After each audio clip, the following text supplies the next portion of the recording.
This is an oral history with Al Cardenas, and I'll let you say your name. How is it? Your whole name is what? Alfonso Luis Cardenas, C-A-R-D-E-N-A-S. Great, great. And this is an oral history for the Maria Rogers Oral History Project of the Carnegie Museum, and also for the Rocky Flats Cold War Museum. And today's date is May 27th, I believe. 2004, and my name is Dorothy Charlo. So, as I said, my first question is, when and where were you born? I was born April 6, 1934, in a small town between Trinidad and Walsenburg, and it's Aguilar, Colorado. And did you grow up there? Or? No, I left there as a baby. And your family stayed in Colorado? Yes.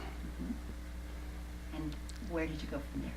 Well, we went on the farm works between Erie and Greeley, and we were migrant field workers. There was 13 of us, 8 girls and 5 boys. And of course, you know, we did sugar beets and produce or whatever it was on the farms that we had to do.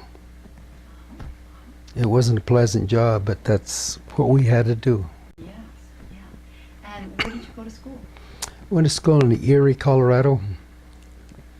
And when I turned 17, I joined the Navy in 1951, June the 18th, and got out in March the 16th of 55. I was in the Korean War. I see. And what did you do in the Korean War? I was a diesel mechanic aboard the ship, plus took the troops into Incheon, Busan landings there. So you were involved in the action? Yes. And then when you were discharged in 1955? Yes. March. You came back here? Came back to Boulder. That's where I married while I was in the Navy, and I lived in Boulder. In 1956, I took a job out at Rocky Flats on construction, working for Swinerton and Wahlberg. And while I was there, I submitted a application for a job for Dow Chemical Company, Rocky Flats, and I was hired on January the 16th of 1957. And what were you hired on to do? I was hired on as a janitor, and of course, after being there 9 months, I took a test and I became a chemical operator. And I worked as a chemical operator for about 2 years, and there was a posting up for equipment operator, and I took the test and passed that, and I got that job. So I was an equipment operator from that time until 1972, and I took an apprenticeship in the sheet metal trade. And then did you then work as a sheet? I was a maintenance sheet metal worker throughout the plant. So kind of looking back at all the years, and then you left Rocky Flats in what year? January 78. 78. And looking at all those years, so you worked in many of the buildings. Yes, I started off in building 444 when I was a janitor, and I took on that chemical operator job, and I worked in buildings 881, and then I was shipped out to building 771 to clean up the fire that they had there in 1957. Oh, yeah. And I was there for a while as a decontamination expert. What was that like? It was was awful. We had to get in air supply suits and go in and scrub every inch of the ceilings and walls and machinery, just anything that was in the room, basically. And we were in for 2 hours in, and we'd come out, and somebody else would relieve us, and it was just... You had to be fully suited up. Yes, supplied air. And then from there, I was shipped up to Building 776 as a chem operator, and I did my duties there, working in the gloves, working with plutonium. And did you like that work, or what did you think of that? no, I didn't care much for it, but it was a job, and it paid good. So from there, I worked in 707 and 776 until 1972, when I took the sheet metal apprenticeship job. And you said you were working with equipment. Yes. What kind of? Rolling, forming equipment. We took uranium ingots and rolled them into long sheets, and then from there we had to process that into different types of formations that we can't talk about. It was secret. Of course, I did the same job basically in 707 with plutonium when I worked there too. Mm-hmm. So you did a lot of work with plutonium. Yes, a lot of work with plutonium and beryllium. Beryllium is the illness that I have today. Right, yeah. Uh-huh. And when did you first start working with beryllium? Do you know? I think I started back in 1960 working with the R&D people, and we were forming the beryllium. And of course the oxide was airborne, and we didn't have the proper equipment, just respirators while we were doing the job. But after the job was completed, we take our respirators off, and all this oxide was airborne. So it wasn't even worth using the respirators, because later on we removed them and we were smelling the same stuff anyway. Were you aware at the time that this might be dangerous, or was it just... Not at all. unknown?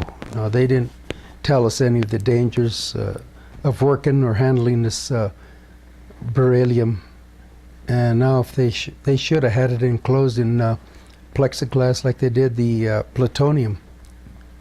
As a result, all of us got sick, or most of us got sick. And of course, I think there was about 36 or 30 of us that worked in a building for about 17 years or so, and I don't think there's but about 3 of us living. Is that right? Yes. So And which building was that? that was in building 883 and 444. Those 2 buildings. Yes. And do you attribute that to the conditions of the buildings and what you were doing? Yes. And, you know, of course, I've had prostate cancer and other operations that I've had, and I contribute all these to working out at Rocky Flats. Yeah. And the pension that I'm receiving for 20 years of work out there is actually a shame to even say. I get $120.60 a month. Really? And I had one of the highest paying jobs out there while I was out there, and this is what I get. That's not enough to pay for your light and gas even. Of course, we got $150,000, which was a slap in the face, you know. We had a lawsuit for 6 years for $6.5 million. Now, this was a group of you... There was 53 of us in a group that were in this beryllium lawsuit, and it was an individual lawsuit, but 53 of us went in, and we hired a lady from Tennessee and a lawyer from I guess he worked out of Arizona, but he lived in Steamboat Springs. And then the cases got too big. Too many people wanted to join the cases, you know, and they ended up with 53 of us. And they hired a group of attorneys out of Houston, Texas, to represent us. And of course, I think these lawyers were very young and didn't really know enough about beryllium. And so, as a result, the first 4 that went to court in Golden lost the case, so that set a precedence for the rest of us. So while Governor Richardson was working for Clinton in his administration, he took over where Pena left off. He's the one that got us $150,000, which about 10% of us have only gotten it. That's right. Now that's the specifically aimed at berylliosis. Yes. Right. Yes. And compensation.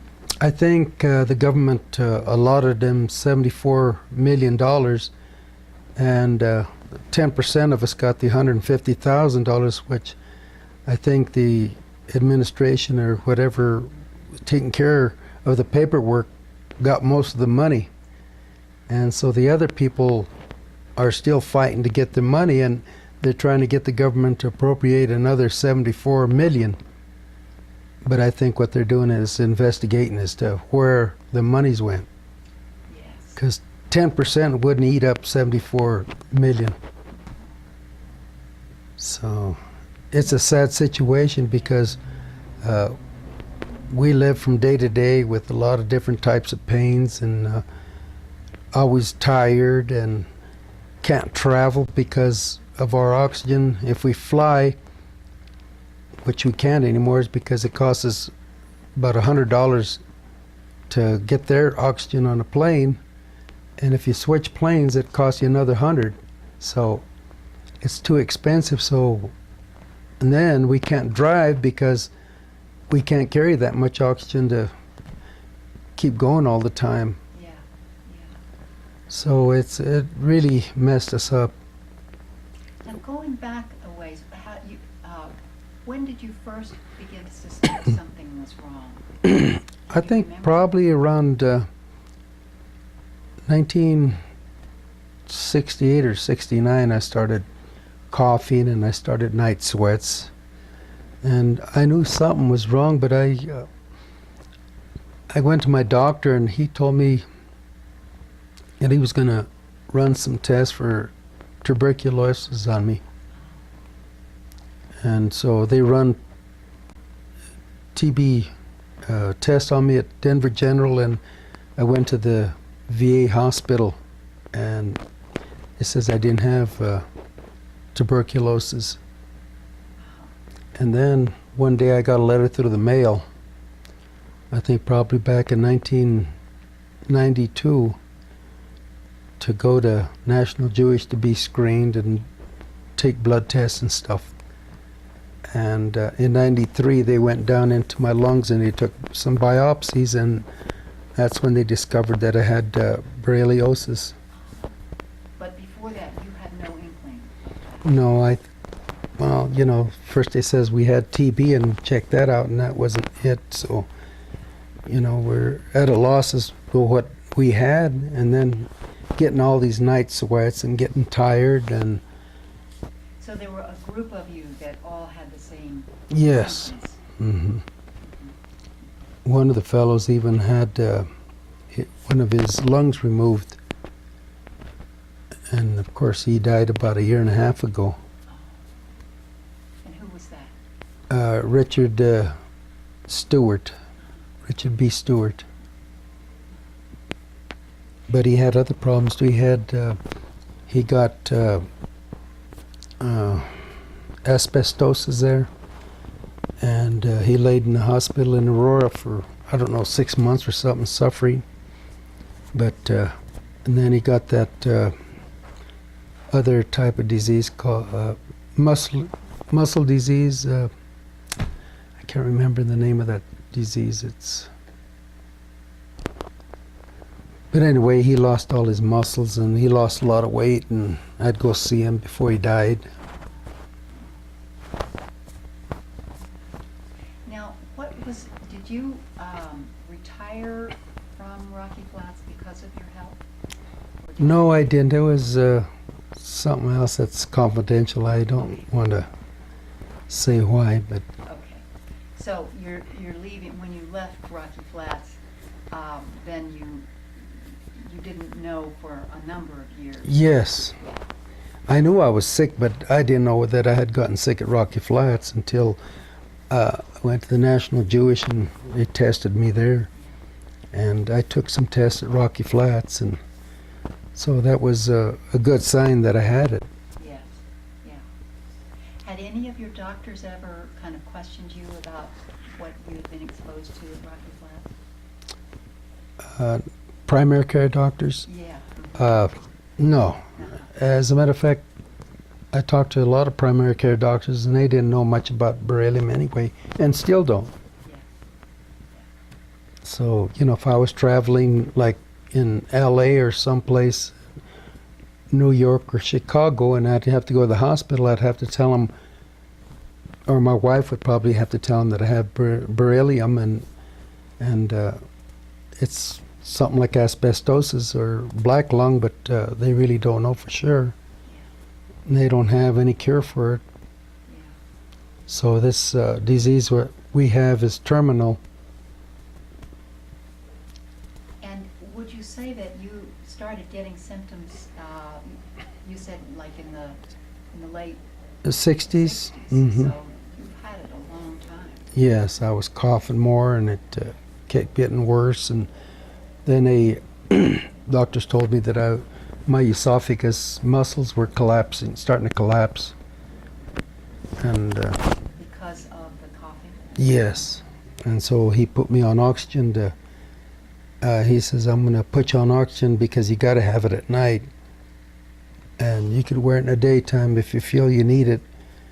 And I need it just about all the time, so I'm dependent on this. And it restricts our traveling, like I say, on our vacations, and that we can't go too far. Yeah. And if we go, we have to go to EPRA, the vendor that gives us the oxygen, and pick up a 50-pound tank about so high so you can carry it in your car. Because that big one that we have there weighs about 180 pounds, and I can't get that in a car. Yeah. So you've been on oxygen for That's- many years? Yeah, Since- about 10, 11 years. Were you able to work at all after you left Rocky Flats, or was that? I worked as a sheet metal on construction here in Denver.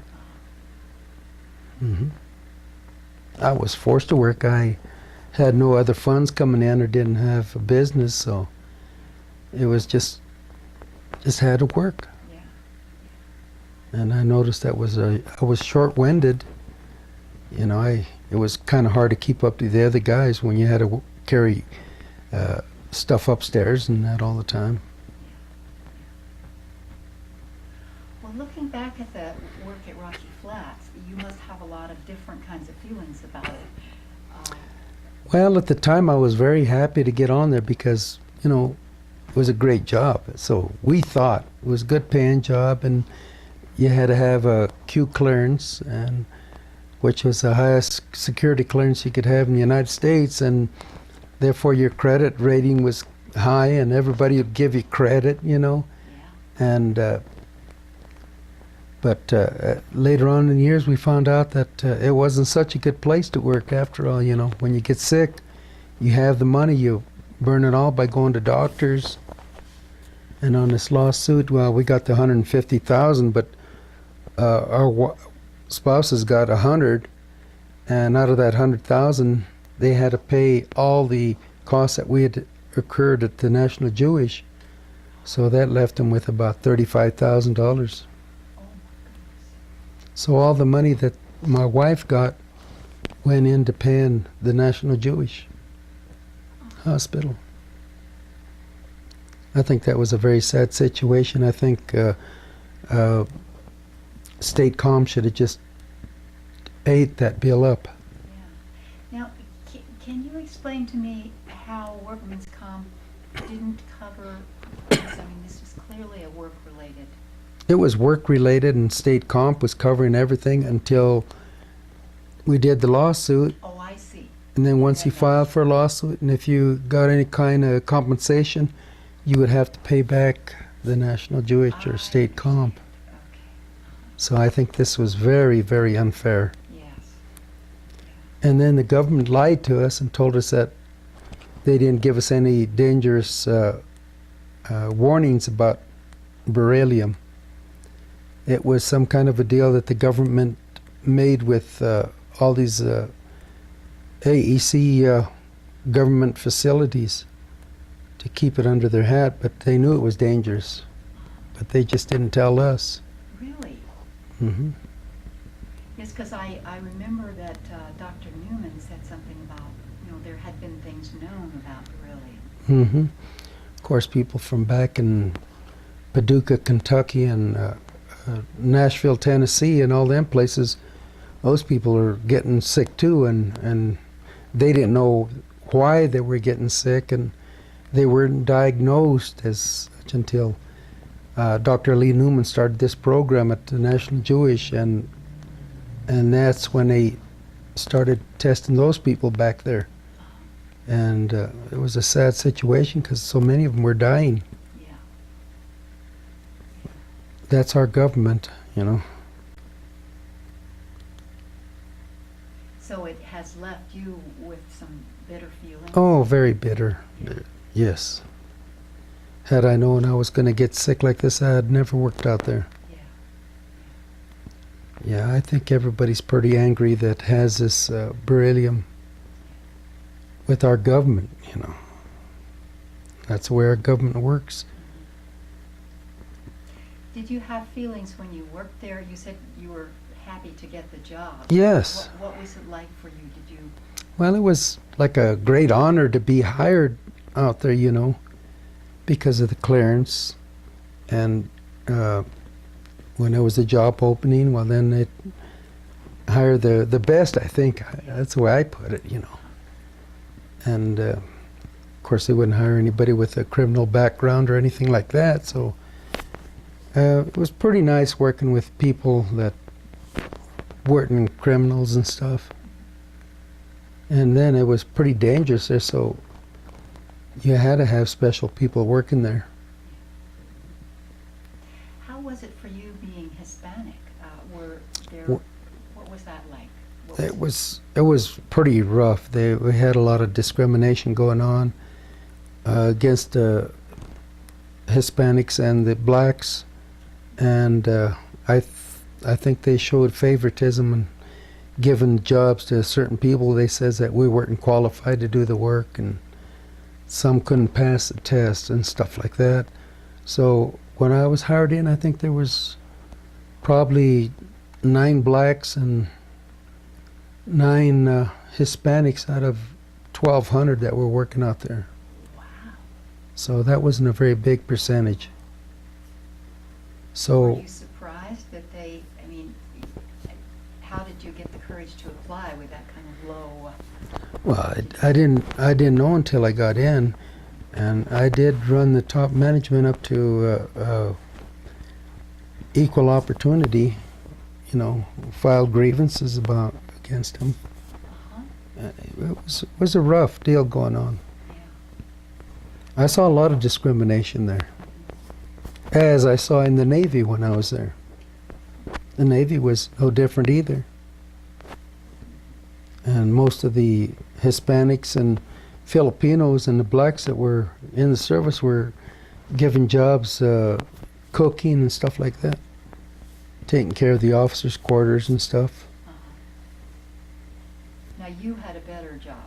Yeah, I went to school in San Diego for diesel mechanic and refrigeration while I was in there. Oh. Hmm. So you developed some skills, which then. Yes. But Did things change at all at Rocky Flats during the years that you worked there in terms of discrimination? It got better as years went on because I think they were forced to hire more minorities. And then you could see the color of people coming in. And I don't know, there's still a lot of people that I talk to when I see them, they still say, remember the discrimination. But I don't know how it is today, you know, they're cleaning up now. But you and it was something that you and other people felt keenly. Mm-hmm. I've noticed discrimination ever since I was a little kid, because we worked the fields and we'd go into Longmont to buy our groceries and stuff like that. And I remember as a little boy seeing the signs on the restaurants that said no Mexicans or dogs allowed. And there was a banner in the city on each side of town coming into Longmont that told the blacks, don't let the sunset set on your butt. Mm-hmm. Because there was an ordinance. If you weren't out of there by sunset, you were arrested. Oh my goodness. And So, you can remember that was in your lifetime? yes. I remember discrimination when I got out of the Navy. A black guy was one of my best friends, and we got discharged at the same time. And he lived in Richmond, Virginia, and we took the bus from San Diego to Cheyenne, Wyoming. And I had about an hour layover, and I think he had maybe a 2-hour layover. So we got off the bus and went to a restaurant or a bar to get served, and we sat at the bar and I ordered 2 Budweisers, and they brought one, and they set it in front of me. And I says, you know, we ordered 2 Buds, and he says, we don't serve blacks. And we were in uniform. Oh my goodness. You know, I couldn't believe it. We got out of there, we were so mad that walked out, and there was a Hispanic or Mexican coming down, and I asked him if there was a place where we could drink beer, and he says, yeah, around the corner we have a bar over there, you guys can go drink there. So we had our few beers, and I caught my bus, and he parted in separate ways, and I've never seen him since. But that made us very angry, seeing it right here in our backyard. Yes. But when I was a little boy, I still remember those very clearly. And in Erie, you remember Yeah, that? yeah.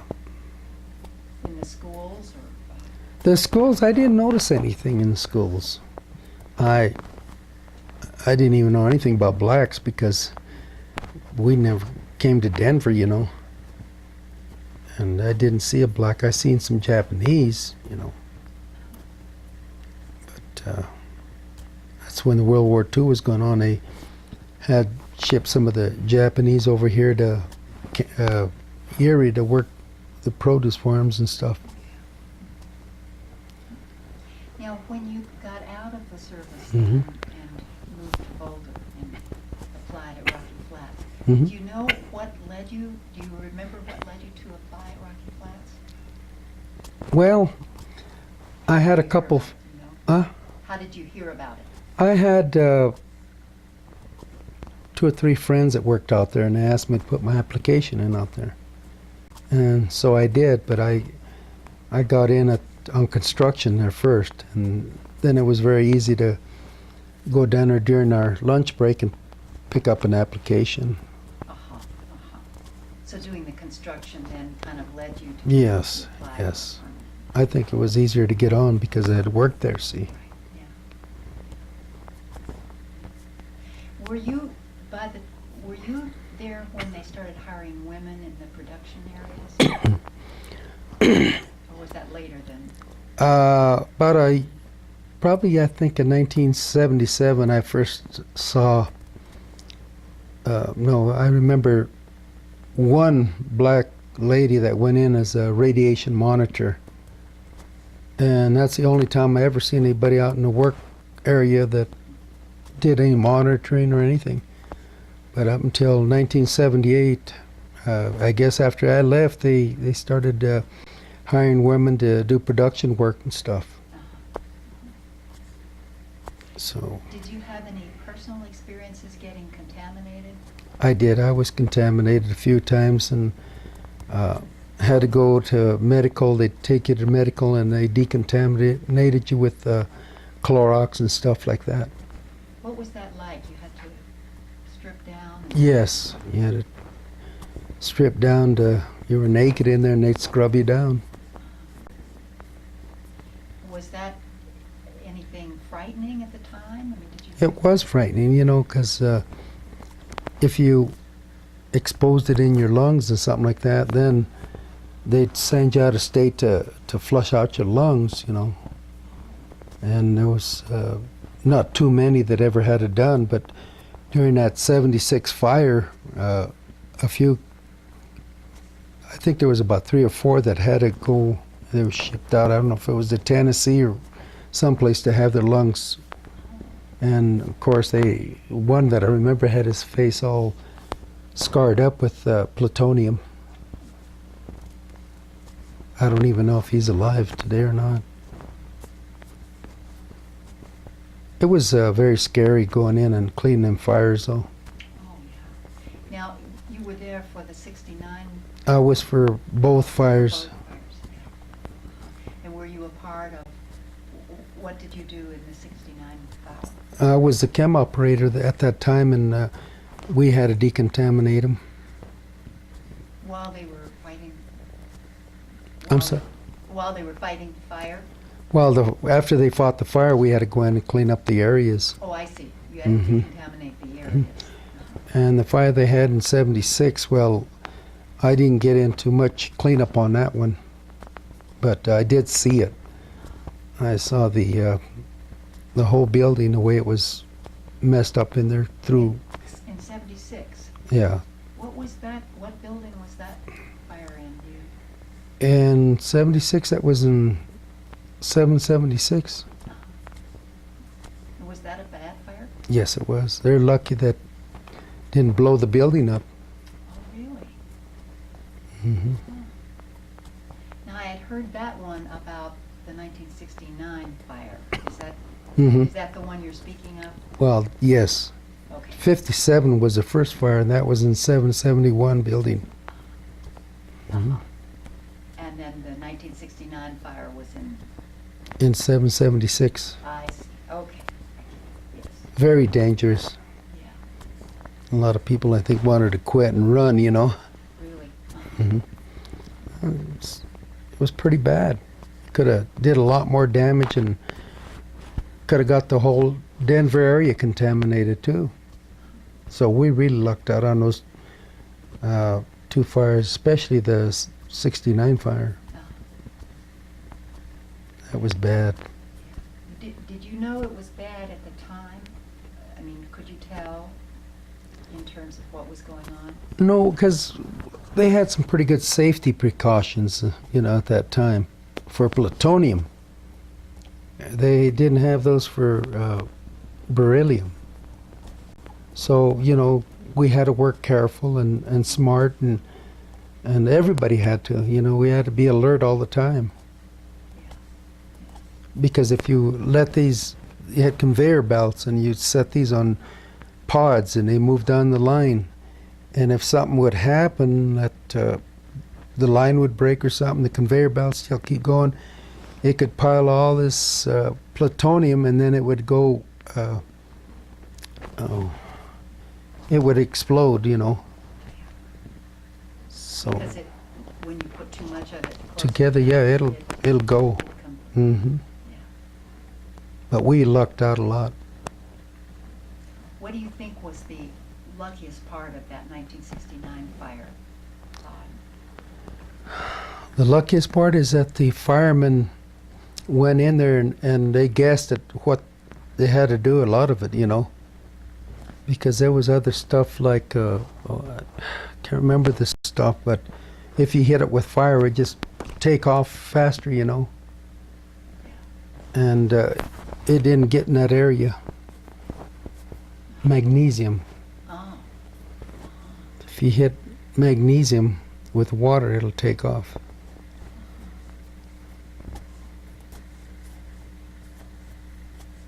So, and I Mm-hmm. that would have been, is that? Then contamination would have been airborne out of Rocky Flats because it's so windy out there. It'd have blew it all east, or then we'd have been in real trouble. Yeah. There's a lot that went on out there that people out here didn't know about, you know. And had they known, they wouldn't have moved so close to the plant. People buying houses as close as they could to the plant. That was awful. When you were working there, did you have a feeling, I mean, did you ever worry about safety issues? I worried all the time. You know, you could follow the safety precautions and that, but the other guy you were afraid of that wouldn't, and then your life might be in jeopardy, or everybody's. So, you know, it was a scary feeling. Yeah. And at times I heard that guys were going up to the credit union and they'd drive their cars up there and they'd smoke marijuana. And that was bad because that thing messes up your mind. But I guess the government didn't know that. But you knew it. I knew it, yes. Do you feel that, did some individual workers like those kind of take chances? Yes. Were there other instances that you remember that worried you? People that come in with hangovers and stuff like that, that weren't up to power, you know. But like I say, there was a few, chosen few that messed up, you know, that did stuff like that. Didn't you work in kind of teams? I mean, so you might be working with someone like that? Or Yes. what did you do if you found yourself with someone like that? Was there anything you could do? I just had to watch his job too. Yeah. Just make sure that he didn't mess up. But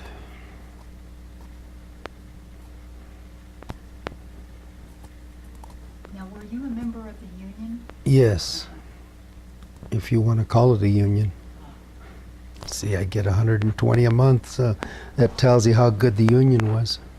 It wasn't very strong. It was strong for maybe the monitors because they were the presidents and vice presidents of the union and stuff, so they fought hard for themselves. Oh, Hmm.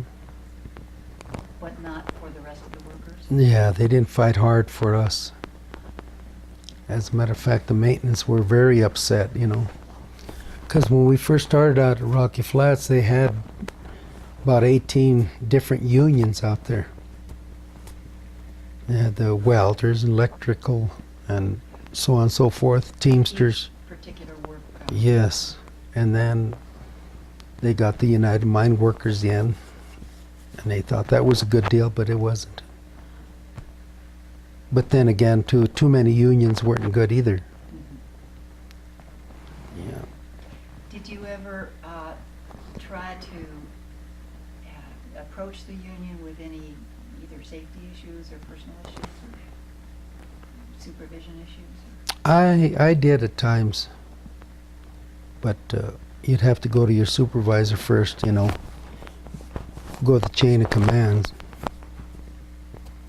Because if it went over their head, then you'd be in trouble. So we had safety meetings once a month, and that's when you'd bring up different issues or problems.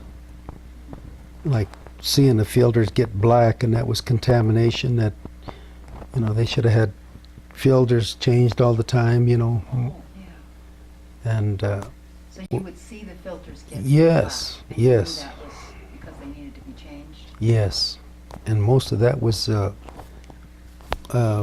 beryllium, the beryllium operation. And you knew that at that time? That Well, we knew that we weren't protected from that dust because it was airborne. If you had like a little peek hole, like through a lock or something, you could see the sun coming in, and you could see that the dust. I don't know if they experienced some of that, but I used to see a lot of that.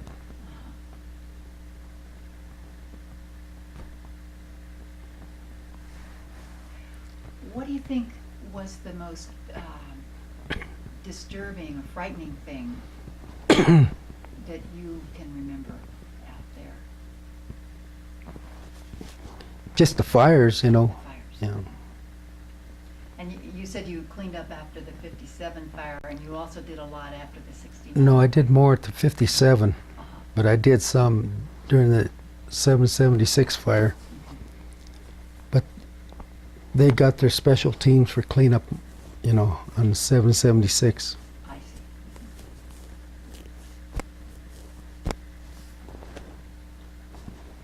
You know, when you think back to the buildings that you worked in, do you think, you know, I gather that there were changes made, you know, such that if you looked at the blueprint of the building when it was built, it wouldn't necessarily look that way later. Is that correct, or? Well, they made some changes, you know. Just like asbestosis, all the steam pipes were wrapped in asbestosis, so some of that was airborne. And there was a few people that got that, you know, asbestosis. And there was a lot of steam pipes and stuff, and it was all wrapped in there. And also the ships that I was on in the Navy were wrapped with that. And some of the ceiling tiles were made of... Asbestos. So you know you were exposed. I was exposed, but I didn't have enough to they could diagnose it. Yeah. Like that Dick Stuart, my friend, he had chronic beryllium disease and asbestosis. So he was having a harder fight because they didn't know which one of the two was getting him sick, see, on the lawsuit, see. Yeah. When you look back, do you feel like holding the contractors responsible at all, like Dow or Rockwell? I think they were all responsible, the contractors and our government. I don't think the contractors should take all the blame because the government knew what they were doing. It Yes, seems to you they yes, absolutely. They knew. There's no doubt in my mind. Just like that paint now, you know, it's got a lot of that stuff in it too, you know, lead. Yeah. And they had lead pipe down there too, you know, the bathrooms and stuff like that. And of course they had the dry boxes were all lead lined too for the radiation, see. So we had a lot of lead around the plant. Has there been a problem with people getting symptoms from lead poisoning that you know of? No. But you know that even today, these older buildings, they had to have people like decontamination experts come in and take the lead paint off, and a lot of the furnaces and stuff were wrapped with asbestosis, and I was in the heating business, and you couldn't touch them until this crew come out and took all that stuff out, because you can't just take that asbestosis out and throw it in dumpsters because that's airborne, and the EPA would fine them. So they got to have these cleaning crews come in, take that off, put them in bags, tape them up, and dispose of them in safety manners. Yeah.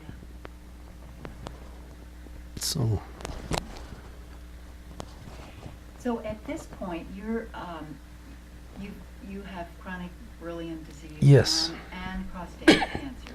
I just got over the prostate cancer. I fought it for 3.5 years, and I about died twice. I had the last rites, because I'm a Catholic, read to me.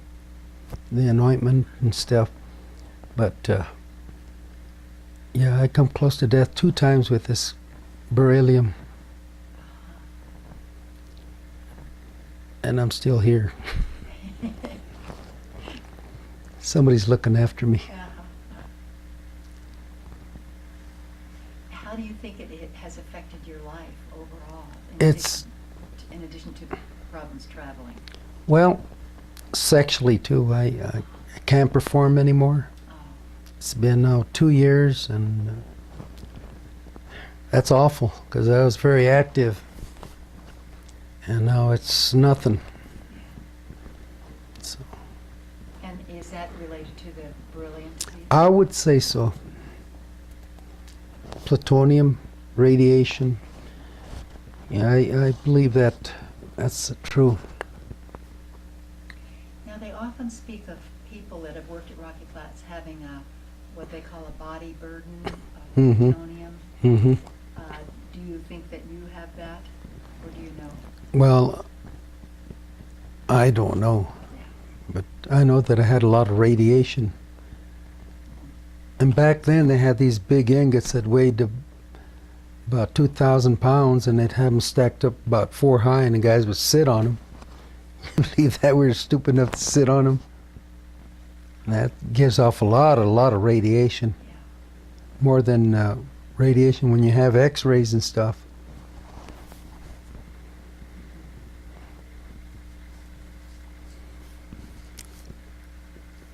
It's been a tough life for me since I left Rocky Flats, Uh-huh. and then not being compensated for it, like the pension. It's a big laugh. Yeah. And I've told the congressmen and people that had meetings on it, I went up there and talked about it, told them about my big pension, Yeah. about my illnesses, and I told them I'd like to have them take all the illnesses I have in my body and transport it in theirs for 1 day, and then they'd know how what I'm trying to say, how I feel every day, Yeah. And I'm even losing my mind. I'm not as sharp as I used to be. It's hard. I go to the garage to do something, and when I get there, I don't remember what I went to do. I'm very forgetful anymore. Do you think that your experience and your illness has had an impact on your family? It has, very much so. It's way different than what it used to be. Yeah. I wish my wife was here. She could tell you about that part. Uh-huh. Yeah, we have mood swings and stuff like that, and I'm under psychiatric care now. I take Effexor Uh-huh. and it's the other pill for anxiety. Can't remember that one now. But anyway. So you take for both depression and anxiety. Mm-hmm. I try to get off of it, and I just went cold turkey for 7 days, and I was going to commit suicide and have a lot of suicidal, temptations. Uh-huh. So it's very important for you. I have to stay on the pills all the time the rest of my life. Yeah. They're very expensive too. I'm glad the government is paying for them. Mm-hmm. But yeah, I'm seeing a psychiatrist. I've seen one since I was diagnosed, Uh-huh. because it really affects your body and your mind. Yeah. I'm sure it's not easy for my wife either, Uh-huh. living with a Looney Tunes that time, Well,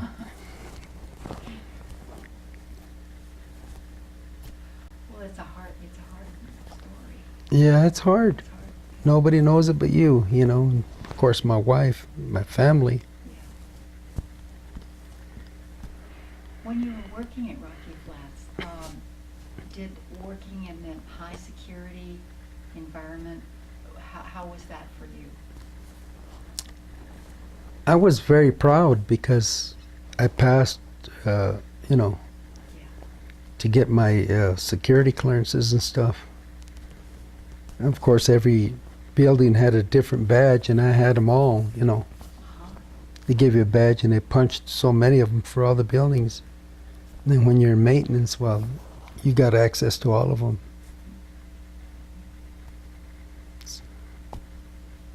But it didn't, do you think that it troubled your wife that you couldn't really talk about your work? Oh, yes, of course. Couldn't tell them anything. Couldn't tell anybody anything. Yeah. We kept our secret, and the government kept theirs away from us. Safety. It was good for them, but not good for us, huh? Yeah, but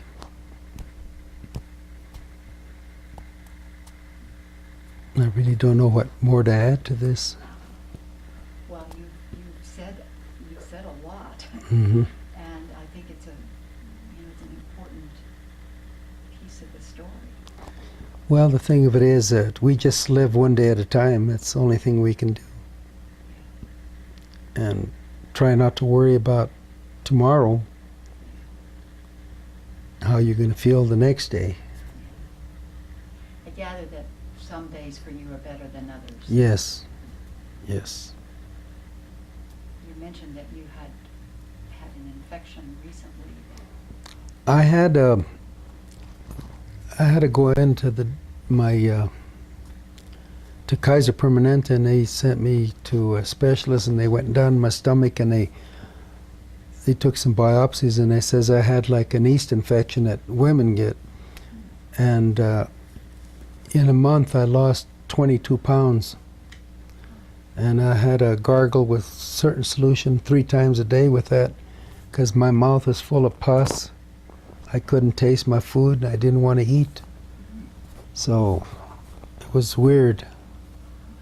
I got very weak, and even today I'm weak, and I'm starting to get my strength back, but 22 pounds in a month is a lot of weight to lose, especially if you're not on a diet or something, you know.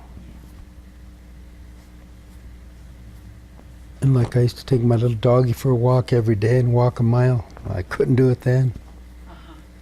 Today's the first time I ever take her out in 4 months, because I got gout too, you know. And if you get gout on your feet, you can't walk. It's, Looking back at your work at Rocky Flats, what do you think were the best things about working there, if there were any? I guess maybe the paycheck, you know. And It was really good pay, wasn't it? it was at the time. And, you know, the vacations that we got, after 10 years, you'd have another extra days. And when you get 20 years, then as you go up, you get more days vacation, stuff like that. It had pretty good benefits. Hmm. What do you think, I think I could guess, but what do you think were the worst things about working there for you? Getting to work a lot of times because of the snowstorms and the windstorms, and of course we didn't know if we were going to be able to go home after the shift because of the snow flying and the winds and stuff. We had to lock our arms to get to our cars. That wind would blow you away. But you know, it was just a job. You know, it got old because most of the jobs are underground, and once you got in the buildings, you didn't know what the weather was like.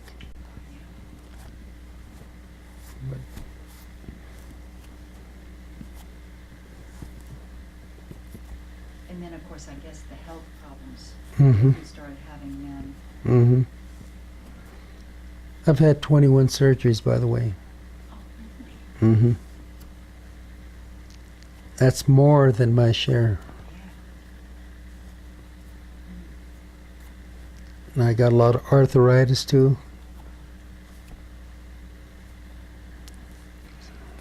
When you were working there, do you think, you've implied that you had some wonderings then about whether it was a safe place to work. Yes. So you weren't always convinced that it was a safe place? Yes. Yes, that's true. But anywhere you go is dangerous. You know, you don't be pumping gas somewhere and you can get killed, you know, or driving a truck and hit somebody or they hit you. If you worked at the airport, same thing. You don't know what's, you know, every place you work, there's always a safety hazard somewhere waiting to happen. Just like that bridge that came down on that family last week. So you never know when your turn's up. Did you ever think much when you were working out there about the fact that the plant was making, you know, an important part of the nuclear weapon? Was that something that, how did you feel about that? Well, I felt kind of bad at times, but then I said people like China and those other countries have it, and if we don't have our own atomic weapons, well, they could get us. And as long as we were making them, North Korea and China and then places in Russia would always hold back because they knew we had a lot of them and a lot of submarines that had them, and they were all over. But these bombs that they were making would come back periodically, you know, like every 6 months, and had to be redone again, melted down and stuff because they were so hot and oxidized. So we had to constantly be bringing them back and disassembling them. And kind of renewing them. yes, because I was in Iwo Jima where they dropped the first bomb, and nothing grows there. And it was still pretty fresh in '51 when I was there, you know, and it was the people, the way they were injured and burnt and stuff like that. So You actually witnessed it. yeah, Hiroshima. Hiroshima. Mm-hmm. Like I say, I was there. We went on tours and we saw those places. What they could do to a city as big as Denver, just flatten it completely. So I don't think it was a happy job if you really thought about it, you know, what it could do to people.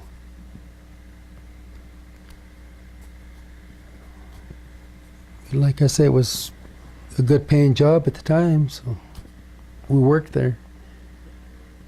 If we had foresight, then we probably would have left. Was there anything else that you'd kind of like for future people in the future to know who won't know anything about Rocky Flats?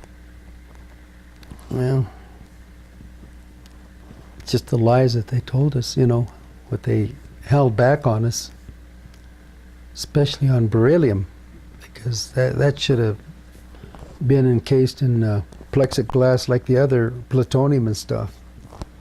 And then they wouldn't have had all these people get sick. Yeah, I'm very bitter about that. Because when they first started with uranium, I mean not uranium, but beryllium at that time, I was working with the research and development people. And I was one of the first there with them. And what were you doing with the research and development? Well, we would try to stamp out our parts and, you know, see if we could do it, and so much pressures and stuff with the press. But So you were one of the earliest. yes. Well, actually, we rolled them and formed them. That's the ingots that we're talking about.